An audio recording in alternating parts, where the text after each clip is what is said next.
So in the previous lecture, we have discussed about the working of a full wave rectifier.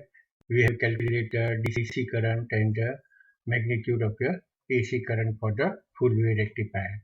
In full wave rectifier, we have seen if we see the waveform for the load current IL, then it is like this.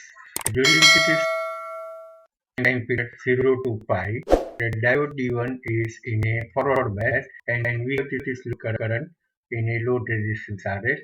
Then during the time period of pi to 2 pi, diode D2 is in a forward bias and again we have this load current. Then the diode D1 will be in a forward bias and then the D2 will be in a forward bias. So alternately this diode D1 and D2 is going to be conduct, and as a result we have a load current IL present in the load resistance RL for a one complete cycle. Means in a full wave rectifier, the current is present during this positive cycle as well as the negative cycle. Then again here if we see that whatever the load current is there, it is not a pure AC current as well as not a DC current, but it is a combination of a AC and a DC current, and therefore sometimes it is known as a pulsating current, pulsating DC current. Correct? Then for this load current IL, we have calculated the DC current. DC current is also known as the average value of the current, and it is given by 2Im by pi, and we have calculated the RMS value of this load current. It is given as Im by root 2. Derivation for these two current you can refer my previous video lecture.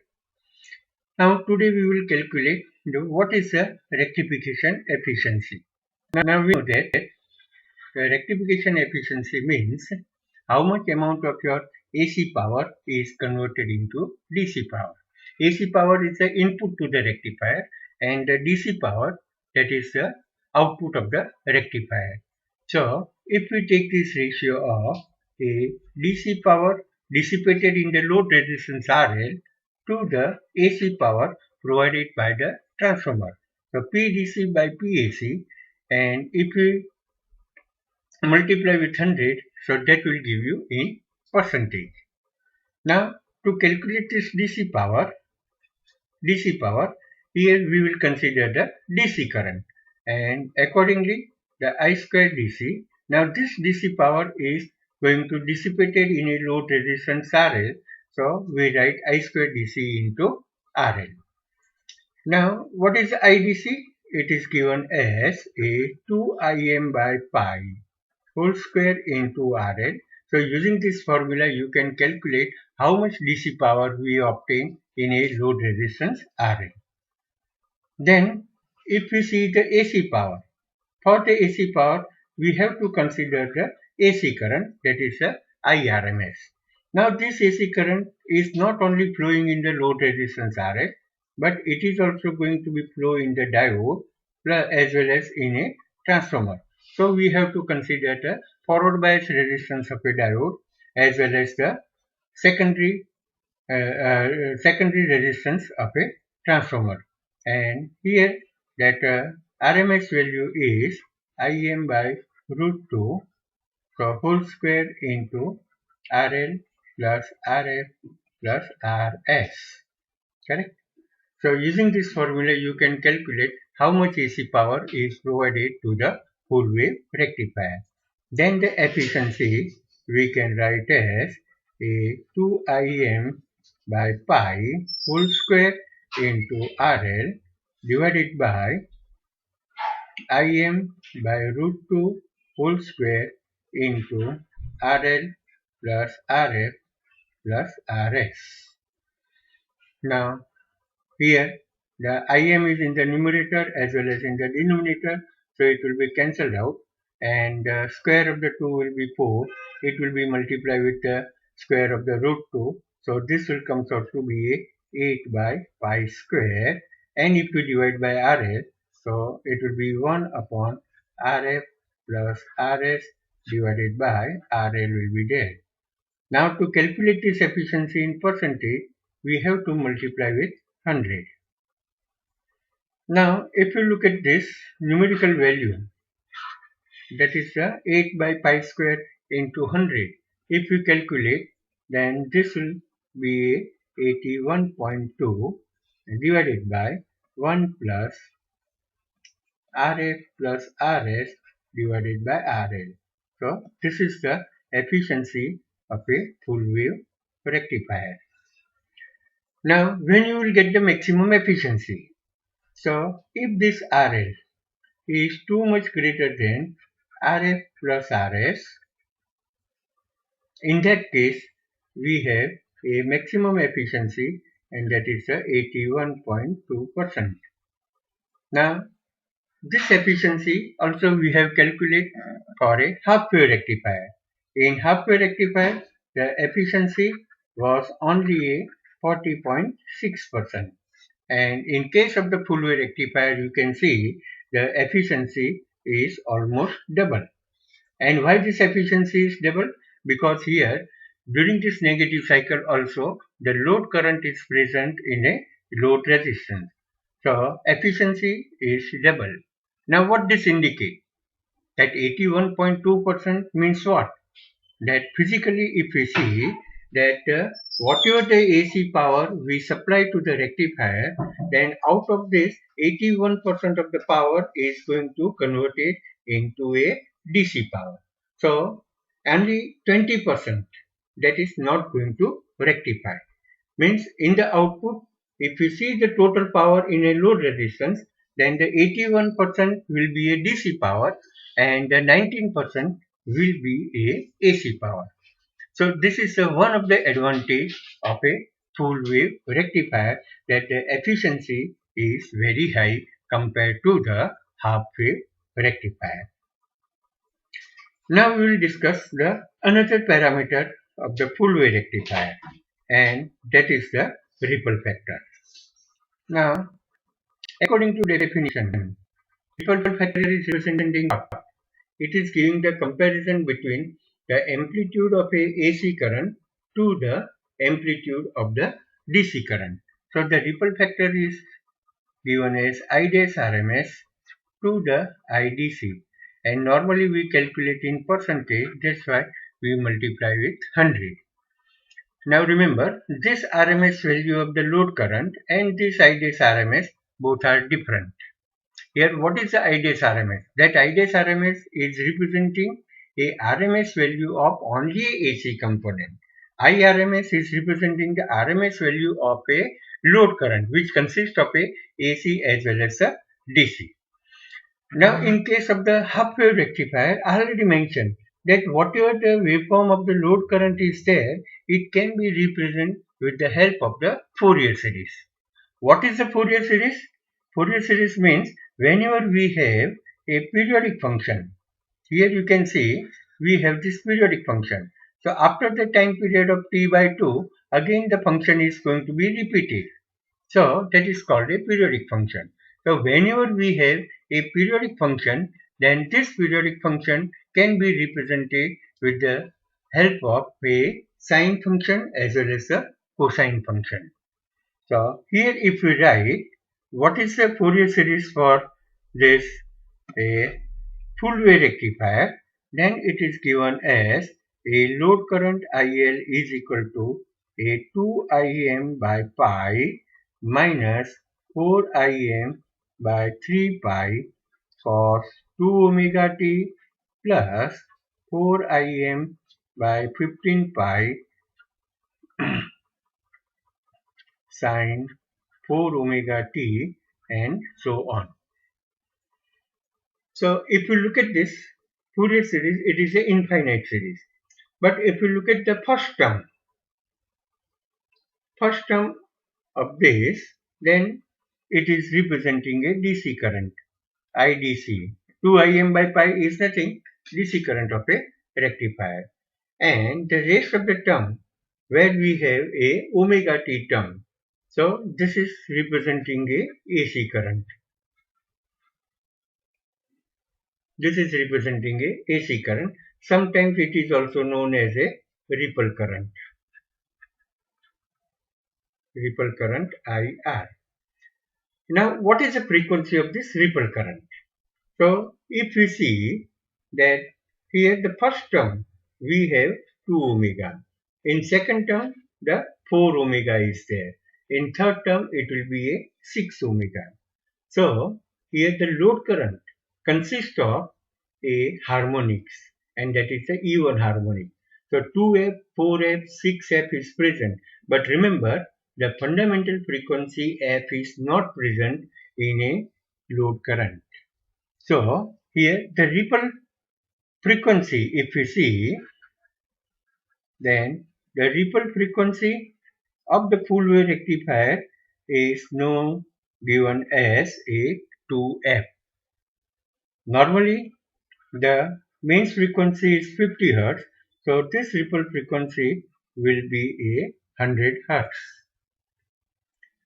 The 4F, 6F, this harmonic has a very less amplitude compared to the 2F, and that's why it is not visible in a waveform.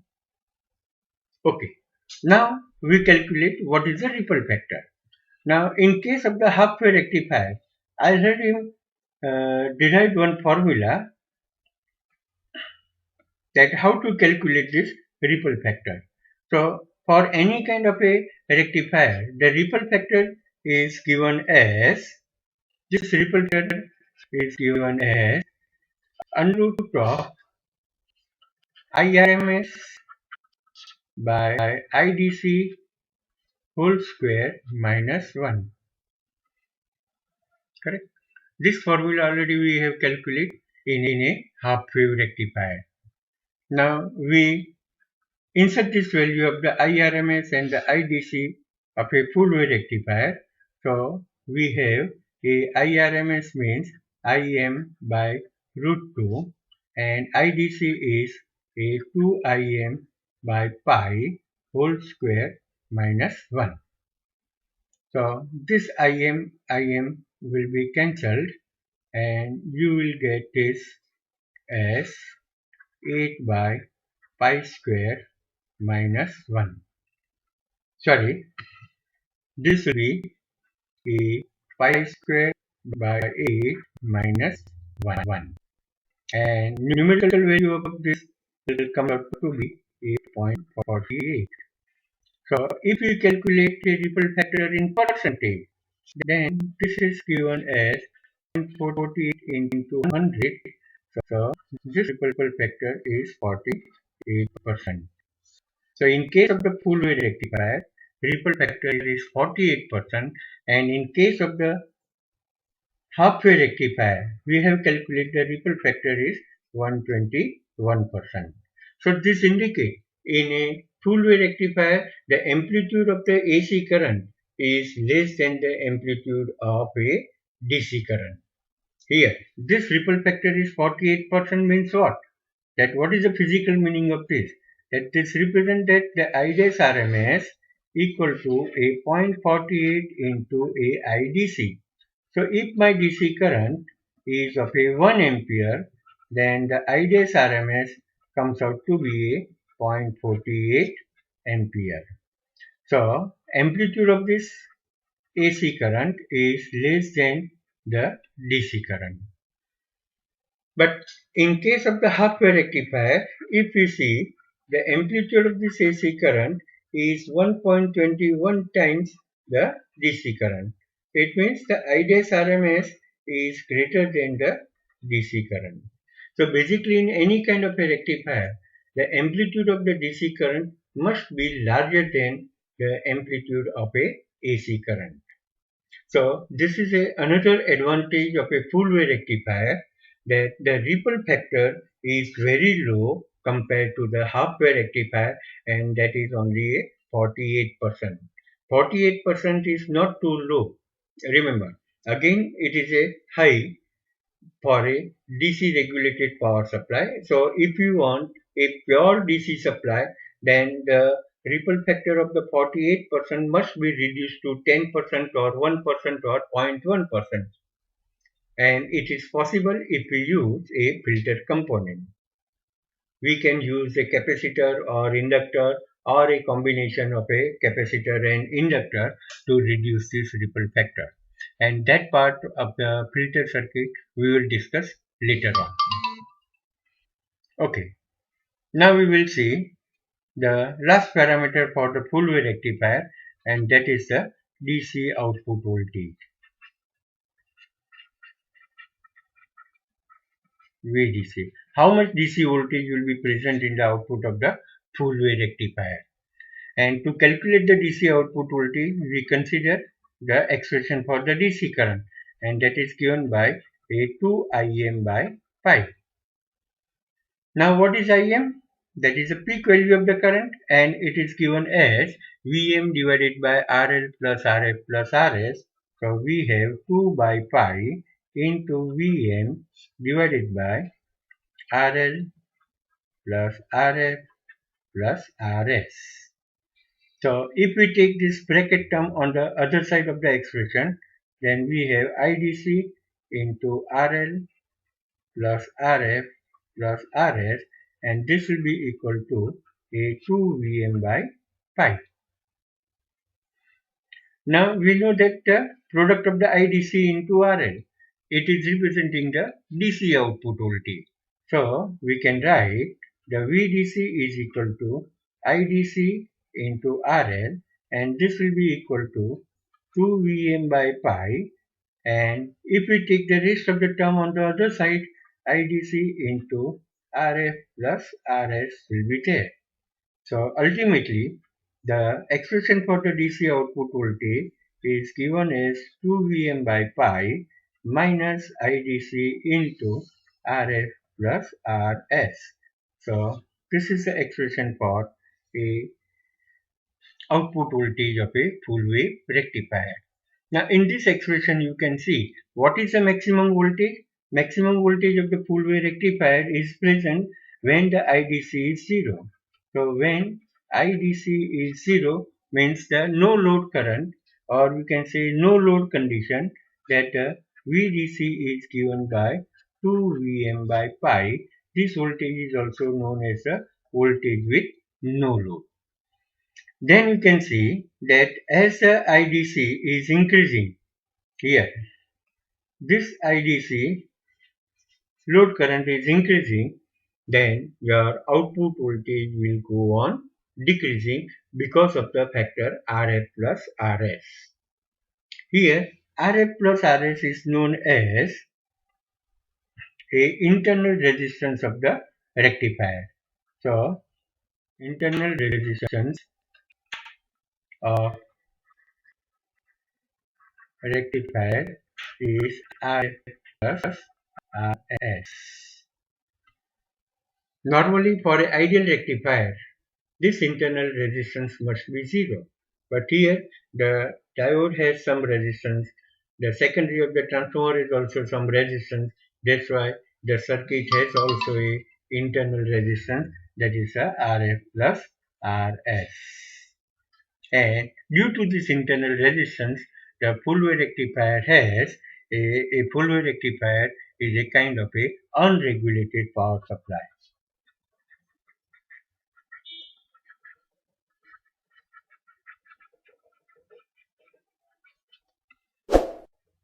We can make a regulated power supply by using a Zener diode or a transistor, but that we will discuss in the next semester. Now in the next video lecture, we will discuss about another type of the rectifier, and that is the bridge rectifier. But before the bridge rectifier, we will discuss what is the disadvantage of the full wave rectifier.